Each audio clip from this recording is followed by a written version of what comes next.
Hi everybody, this is Warren Herman. Today what we're going to speak about is a very important subject. And this is the subject of how we find self-acceptance. Self-acceptance is something that I believe is foundational, because if we don't have this kind of peace about what is happening in ourselves, a kind of peace toward what we have done, a kind of peace toward what is arising inside of our minds, a kind of attitude of peace and acceptance, then there is a great unsettledness and a reactivity that characterizes our personality. And the real question is, how do we achieve this in the Christian life? How do we achieve this? And I believe that this is really encapsulated in a teaching of St. Thomas Aquinas, who taught us that grace builds upon nature. And we're going to see throughout this video that there are somewhat more natural processes on which, or in conjunction which, a more spiritual process takes place. And we're going to speak about this in some very specific and practical ways. So now we will begin. Essentially, there are two ways in which we can find self-acceptance, and this is a key in our everyday life as well. You know, sometimes we are surprised when somebody kind of welcomes us or is able to, actually identifies with us or agrees with us in some view that we've been hiding. It's like, or something like that. We're like, wow, I'm actually accepted for thinking this. I'm not rejected. And so there is that way of which, like, when we are heard by another, we are accepted. And there's also a way in which we can come to accept ourselves. So, and one really is the foundation of the other. So for example, if we have so much shame about our, I think this, I have a certain opinion that I think is unpopular, and I'm so ashamed of it that I hide it from others at all times. Or I repress that I ever had it, or whatever, something like that, then I can't bring it to others, and there can't be that relationship. There can't be that connection. There can't be that secure connection. But there's like these two steps. One is the ability to accept oneself, and the other is the acceptance of ourselves by others. And in this case, since we're speaking about the spiritual life, we are talking about acceptance of ourselves by ourselves and acceptance of ourselves by God. And there are two practices that we can use to bring about this kind of interior healing. And the first one we could describe as a kind of listening to oneself, a kind of awareness of one's thoughts. What is commonly in terms of commonly called mindfulness, although that term has many different meanings, adds some pitfalls that are associated with it. This is what is commonly called mindfulness, is ability to accept one's interior movements, to the ability to witness impartially and non-judgmentally one's interior experience.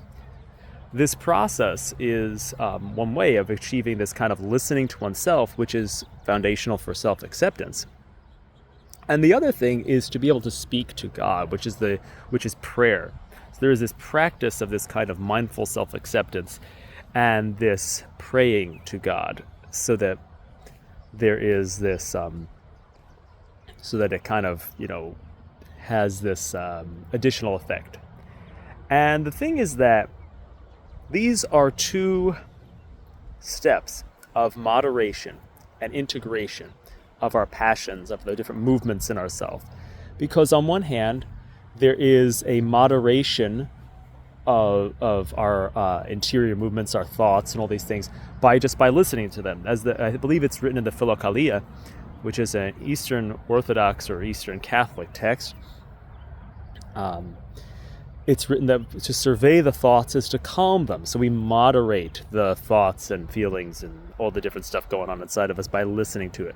But we also integrate it by this listening because we are aware of it. We are more aware of it and more detached from it. So there's a moderation and integration which is brought about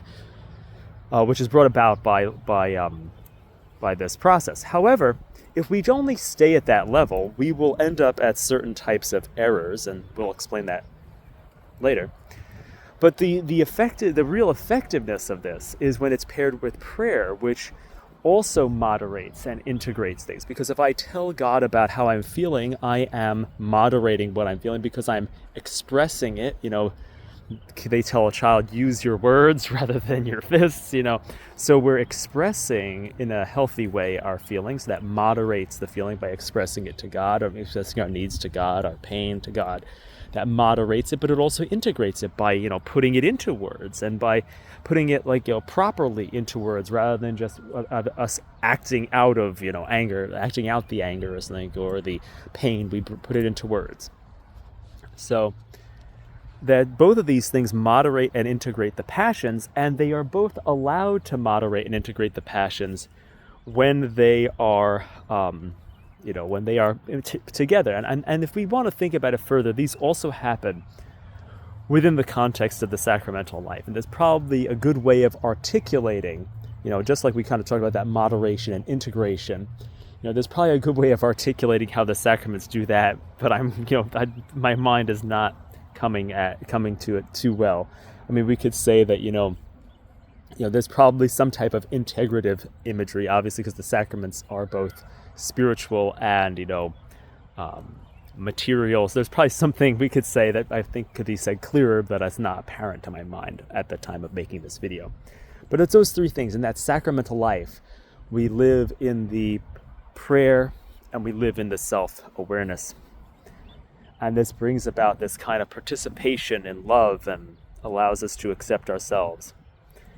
So we essentially accept ourselves through self-awareness, and we are accepted by God through self-expression. And this really brings us to an important insight, which is a diagnosis, because sometimes we can be very frantic as we're trying to confess our sins to God, trying to get right with God, trying to make a perfect act of contrition, trying to really be reconciled to God through prayer. And we can realize that our unsettledness and franticness and the sense of being unaccepted in this is rooted in a lack of caring self-acceptance through self-awareness. Without this detached perspective, you could say that we are so identified with our agitated mind and agitated emotions and agitated self that we are speaking from that place in ourselves rather than for that place, and so we're not occupying what we might call the position of the authentic self in the psyche, and thus we cannot receive the love of God. It's almost like soap is not water, but soap allows the water to kind of move away the dirt, because soap is kind of one part of the soap molecule can bond with the dirt, and one part of the soap molecule can bond with the water. And in the same way, when we are kind of in that perspective, when we're in that central executive posture, when we are aware and kind of inhabiting our frontal lobe, so to speak, that's our authentic self. When we are mindful, that enables us to receive love, because it's like soap, because there's a part that is, connected to, our brokenness, and there's a part that is kind of transcendent. And when we are in that central executive part of our mind, that's what modern parlance would call it, or Freudian transactional analysis, and a Freudian thing would say being in the adult ego state, the Stoics would have called it prohairesis, or the hegemonikon, all these different, the governing faculty. When we're in that authentic self, that is That is the place where the grace can meet us. The thing is that, the loving awareness of self by self-awareness is the soap to which the being loved by the gaze of God can bond. It's like we don't have that loving gaze toward ourselves. We can't feel looked upon by God. And this is what Meister Eckhart said. I believe this is bound up with what Meister Eckhart said. Meister Eckhart, he said, the eye with, and I mean this in only every orthodox sense of this phrase, the eye with which I see is the same eye with which God sees me. But there's two lights. There's this kind of, I think it's really interesting if we try to talk about it like a flashlight. It's like the mindfulness is kind of like that outer lens of the flashlight, that you have to keep that clean. So that, and the prayer is kind of like the switch on the flashlight, and the grace is kind of like the light that turns on, that electricity that flows through. And so when we look at ourselves, we want to have that clear lens, which is mindfulness. We want to have the prayer, which is flicking the switch for the light. And then, the sacraments, we could say, are the batteries. So the sacraments are the batteries, prayer is the switch. Mindfulness is the lens, and the grace of God is that light that shines through us into our lives, on those dark places in ourselves and onto the challenging situations and in the world that shines, makes us a light to the world. So it's kind of like, that's kind of how that can work. And, the problem is, the thing is, there's a few different ways these things can end up. So for example, I think a way of kind of making this very concrete is to say you have to have a healthy relationship with yourself before you can have a healthy relationship with someone else. But you shouldn't replace having a relationship with someone else with having a relationship with yourself, no matter how good that is. In the same way, self-awareness is foundational to the practice of prayer, but should not replace it. There is a phrase in the Eastern Catholic or Eastern Orthodox tradition, which is prayer purifies watchfulness and watchfulness purifies prayer. But of course, self-awareness, although it's foundational to the practice of prayer, should not replace it. If it replaces it, then you get into the fixation of kind of the Eastern mindfulness type religions, which you can get things like the kind of more the Hindu style, the true self, that's the experience of the true self, where you kind of identify permanently with self-awareness rather than the authentic self. So you think there's a true self and a false self. You kind of get into that, or you could have the Buddhist experience where you think that there's no self, you kind of just see it all as fluctuation.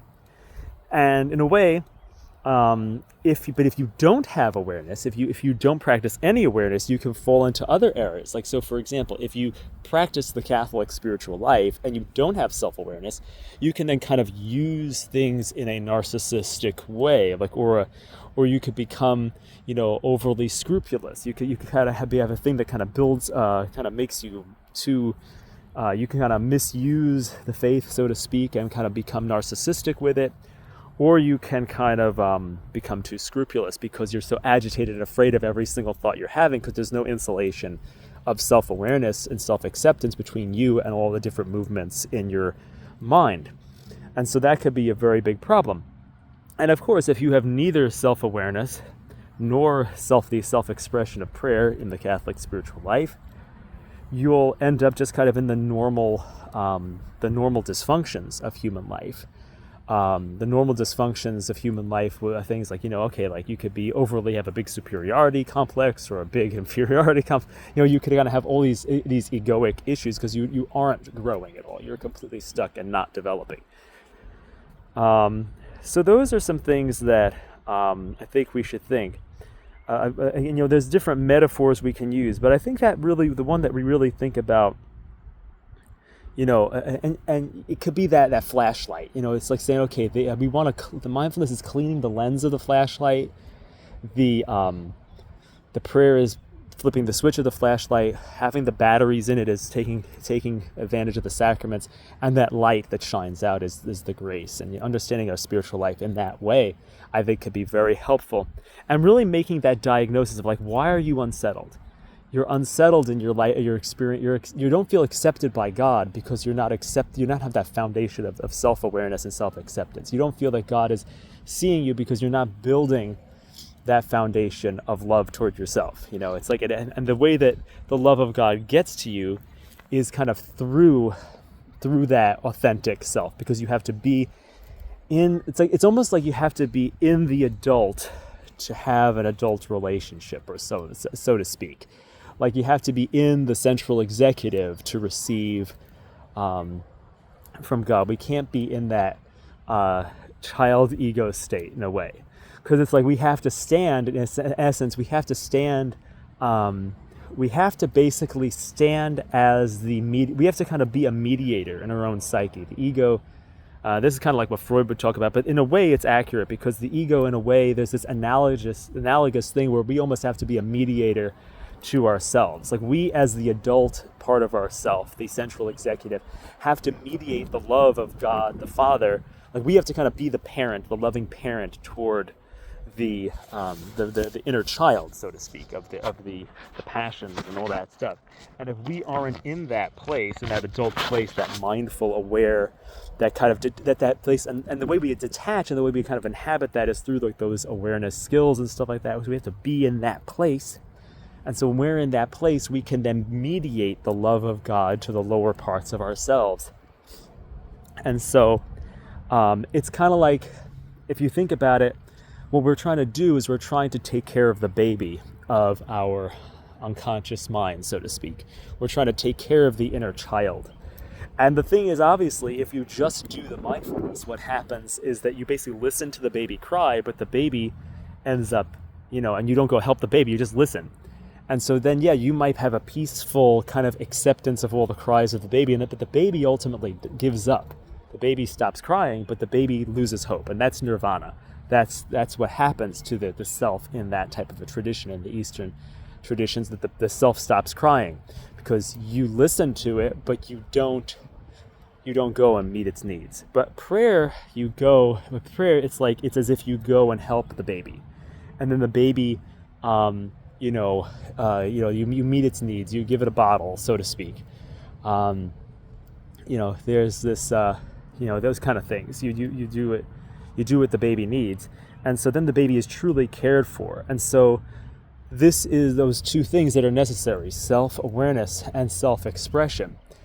For the practice of mindfulness and prayer, these two things, the practice of self-acceptance and the practice of allowing God to accept you by bringing yourself into the light, these are the two things that are really necessary for us to really begin to heal our pain, our shame, and these things, and start to really mediate that love of God to ourselves, so that deep in those wounds of our psyche, we can really be present to ourselves and not have to hide, because God in the garden invites Adam and Eve. He says he wants to, where are you? He wants to see them. They're hiding from him, and so we need to have this ability to be accepting, and to kind of, we want to be like that. We want to find those aspects, so that we both embody that fatherly love toward ourselves and mediate that fatherly love into ourselves, so that we can know the love of the Father. And that's really how I believe that this kind of all ties together.